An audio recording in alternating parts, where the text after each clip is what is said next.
walking the convention floor at San Diego Comic-Con 2017. Look who we ran into.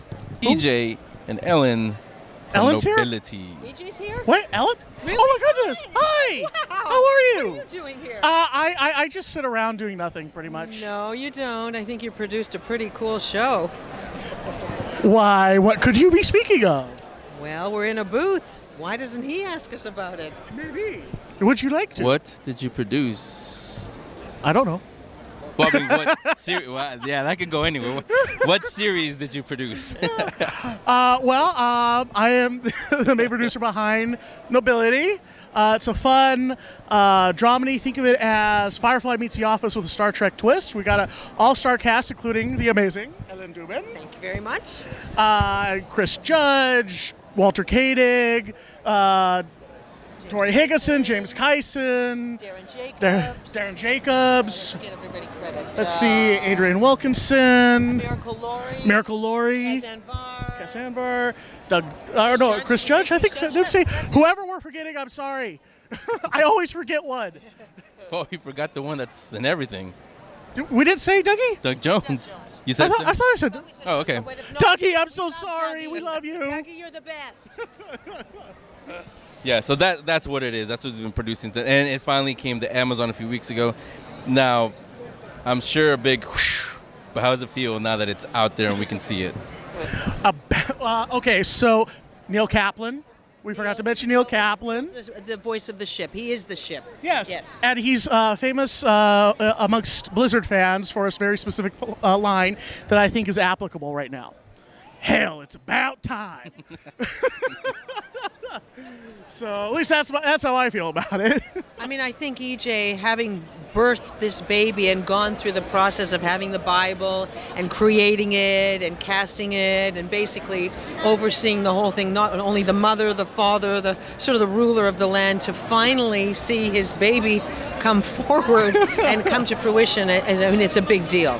It is a relief, and it's a relief obviously for the cast. We're very proud of him because, no, seriously, it's a major undertaking in this market to create a sci-fi show and have it go anywhere. There's a lot of shows, obviously, that we never hear about, and right. The fact that you also have to remember this was made on a shoestring budget. He didn't have a lot of money for major special effects and to buy great costumes. The costumes were good, but there was a lot of different things, and working on a shoestring budget is like EJ created a show. It's like the little engine that could. We're very thrilled that the show looks and sounds and it comes across as a really well put together show because of EJ's vision, and that's to get on Amazon is amazing. There's a lot of competition, so it's pretty special. I think you pointed out something really great, that it's been an incredible journey, and you gave me a lot of credit, but I really do have to say it really was a team effort. There's a lot of people, including Ellen here, who did amazing. What was it? The brig scene. For those of us who, I don't want to give away any spoilers, but there was a scene that I wrote, and I needed to write it a certain way because we needed to get exposition out, and I was really worried that it was going to be like the worst. I thought it was like the worst scene that I'd written in the entire thing, and then I see Ellen and Adrian and Darren performing it, and I'm like, holy. They turned it from the worst scene to the best scene. Well, I always thought it was a great scene, I've got to tell you. And it's actually a pivotal scene in the show. Yes. It was easy to act. And, when things come trippingly off the tongue, when it comes out easily, the three of us had amazing chemistry because of his words. It was a very powerful, moving scene. We didn't have to do too much when it's all there on the page. So EJ's being very modest about this scene, but it's really nice when he can see his words come to life, as you said. And everybody, as he said, everybody contributed. It was a huge team effort from behind the scenes to in front of the scenes. Things don't get built by one person, basically. No. True? It takes a family. Yeah, it does. Or it takes a village. It takes a village. A good family in a village. Yeah. Just call me Biff. So yeah. Yeah, so, now, you and I, we were talking the other day about, and we've talked really about this before it was even out here, but we were talking the other day, and I said how you're a perfect example of perseverance pays off. Yeah, it has you said a little engine that could, and that is an amazing description for it, because, I mean, we had no money. You said shoestring budget. We had, what are those called? The little tips at the end of the shoestrings that always come off. The little plastic. Yeah. There's a name for it. I can't remember. Yeah. Well, there's a name for it, but that's what we had. And there's a lot of competition out there, like you were talking about, and just so much was set against us going forward, and the fact that we were able to, as a team, pull together and get it to where it is now, and where I feel it has a future. I'm definitely looking forward to continuing the story. It's just been amazing. So. Yeah, and like we said, it is available on Amazon. Watch it. Tell your friends to watch it. Tell their friends' friends to watch it. And it's great. It's fantastic. But what's next? Now what? What's next is making more. Like I was saying, yeah. Yeah. We hope that when viewers see it, and I think when they see it, they'll really like it, and make comments that they'll realize that we need to make more. There's a potential.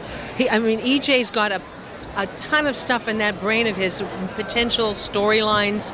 Every character has a huge story arc, and some stuff we don't even know. I mean, there's some major surprises for the audience, and I think once they see it and make comments, we'll be able to go on and shoot more. So basically, I mean, you have a huge storyline in your head, right? I mapped it out for being a B5 fan. B5 was mapped out for 5 seasons, and we've mapped it out that far, not as detailed, like it's not like, okay, this episode this happens, that episode that happens, but this is where we're starting each season, this is where we're ending each season, this is the basic story arcs, and exploring the backstories of each of our characters. And even after that 5-season run, the universe is set up to be expansive enough that we could keep playing in it. We could do spin-offs, we could do movies, we could do short stories, whatever we want to do. Yeah, well, a couple things off of that, actually. Whatever fans want. Yeah, one, you have a great cast. A lot of them have their own new projects. Sure. So maybe you have to get new cast, or you're going to have to go on their schedule. Depending on who's available and what, because we like it so much, I think that people will work around their schedules. And EJ, I mean, we were all working during this as well. You kind of work around it and see who's available, and probably if, like, me and let's say James are available, maybe he'll write something or figure something out. He's very open and flexible in terms of, he understands that we're all working actors, which is a great thing, and that's part of the charm of us as well, that we all have other projects. But I think, you're very amicable to open up, to have us do different, depending on what our time period. Sure. I mean, we're, like Ellen said, we're very flexible working with the actors, working with their schedules. Is it a possibility that some folks might come back, or maybe they're gone for half a season and come back? Yeah, I mean, that kind of stuff happens. That happens in network TV. Yeah. All the time. So, yeah, that kind of stuff could happen. When we'll jump off that bridge when we come to it. But I don't see anything holding us back. Let's hope James is available, because we said it. Taka steals a lot of the scenes. He's got a great storyline. Yeah. It's a nice contrast to have the comedy mixed with the drama, and I think that's actually the appeal of the show. There's a weight to it, but there's also a light weight to it as well, and it's sort of, EJ has managed to sort of interweave both storylines, and I think right now this kind of genre, the dramedy, I call it, is very big. And you don't have to just necessarily be one thing anymore. And I think that's the beauty of Nobility as an actor, to be able to have again, there's the word flexibility, to teeter the edge of comedy. I mean, my storyline is more dramatic, but it's nice to have both. And I think it really works as a show, what EJ has created, to have both. Yeah, you're welcome. No, thank you. What else can I say? Growing up as a sci-fi nerd, I mean, I grew up as a professional actor, as an industry professional, working on some fairly big projects, but I always grew up as a sci-fi fan. And I grew up with shows like Farscape and Firefly and what have you,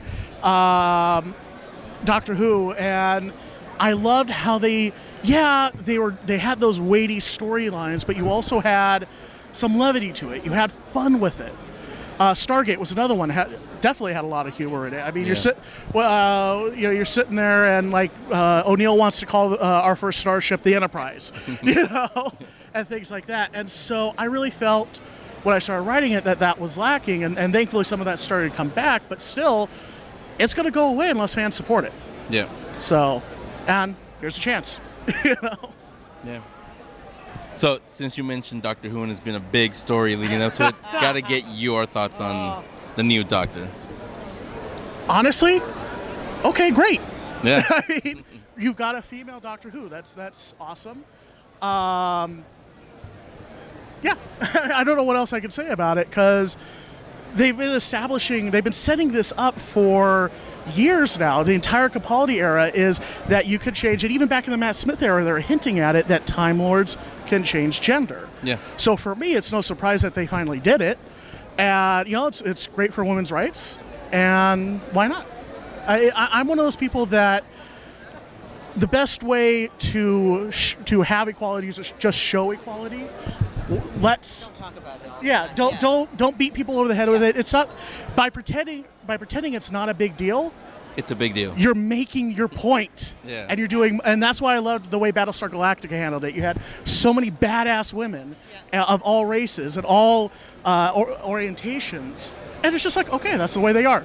They are a human who happens to be X gender, Y race, Z orientation.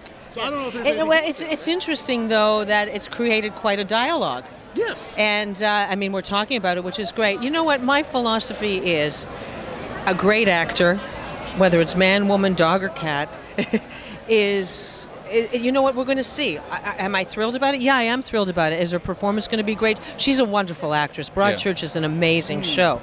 But if the person is a fabulous actor, great that she's a woman. I'm a woman. I'm happy about that. But the performance is the key for me. Yeah. It really is. But it's interesting to see there's a lot of people very polarized about this right now. Well, and she's going to actually have to be a better actor than any male before her. But I think it's going to be very fascinating to watch this journey. I really do. Yeah. Well, and the fact that it is causing such an incredible stir kind of shows we still got some progress that needs to be made. And then bring the passion of the fans, though, and we can look at it in a different way. True. The passion of the fans. True. Yeah, it's sort of a double-edged sword there. Yeah. Well, and it is a big change, and for some people, it's going to take a little bit to adjust to. Yeah. Yep. But bringing it back to Nobility, that's why, like what I was just saying about, no, just show it. Just have it be what it is, a human who happens to be strong, whatever whatever they happen to be. And that's why, if you notice, we pass the Bechdel test, all the women are shown are strong females, well, for the most part. I mean, I guess you have the... Yeah, but we're actually, Tori and I and Adrian and Miracle, we all have a lot of command and power, and we just show up and do things. We don't have to say, I'm in power, I'm this, I'm that. Yeah. We just show up with the guys and fence mentally. It's an interesting ping pong, isn't it? Oh, yeah. Yeah, and we can mess with them. We can mess with them with our brains. I mean, yes, it's sexy, these outfits are sexy, but it's not all about seducing with the body. It's seducing with that, which I think is, in the end, is the sexiest. What do you say, men? Me? I am more attracted to who you are rather than, It's great to have sexy characters, and everybody has elements of some interesting intrigue. And intrigue and mystery is sexy, but it's not all about tits and ass. Yes. And, that's great. I'm happy with... But when people are sort of farting with people's minds and playing with them or one-upping, I think that's very sexy. And EJ's sort of written this cat and mouse kind of thing between a lot of the characters, male, female, male. There's an interesting dynamic that's created in the show, which is sexy to me, too. Yeah. Well, one thing, we've got a few jokes with CERN and what have you, but, they're fun, but one thing I didn't want to do was to have too much of the floozy, too much of the this is a strong woman look. Let's let's just show it. Yeah. Let's let you be a strong woman. Right. Let's let you be who you are, you know? Show up. Yeah, you know? So, there we go. Yeah, so if you want to see all of that again, it's on Amazon. It's out now. Nobility. Thanks, you guys. Thank you Thank very you. much.